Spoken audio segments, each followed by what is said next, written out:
costumes are amazing. I love my costume. The colours, the tones, textures, every detail of it is, it's tremendous.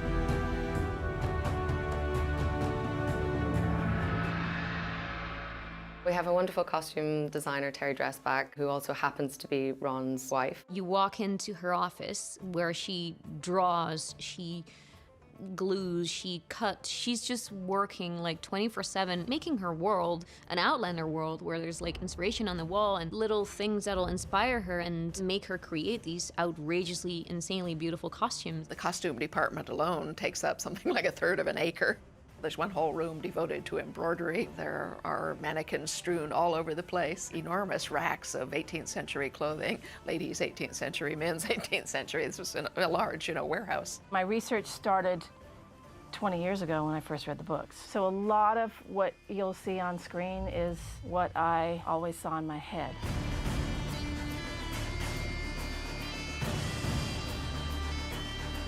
The detail and the fabric and the weight and everything about them just says this is what they would have worn during that time. You gather bits and pieces from all sorts of places. You do the research, you go to the museums, you see the pictures, you see the little peddler's case, you see the baskets they carry. There's all of these things that end up helping you to create a picture, and then out of that picture of what life is like, the answers about clothing come pretty quickly.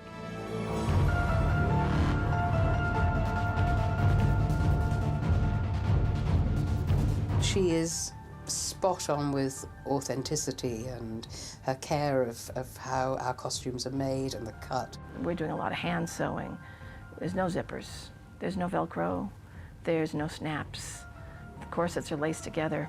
Things are made as close as we possibly can to the way they would have been made. Within the period, my skirt does up in 2 sections. The back does up at the front and the front does up at the back.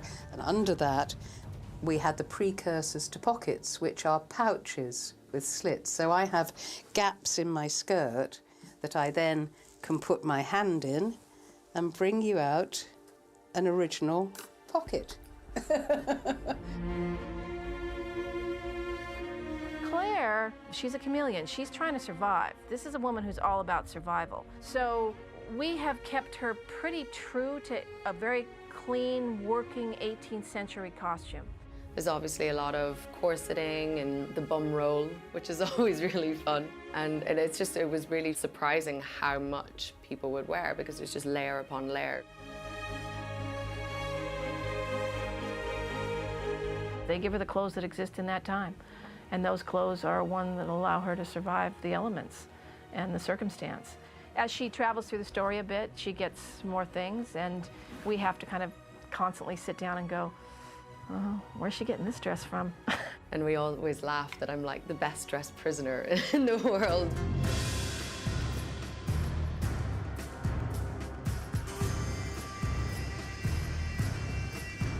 We've got 4 tartans that we've had woven up.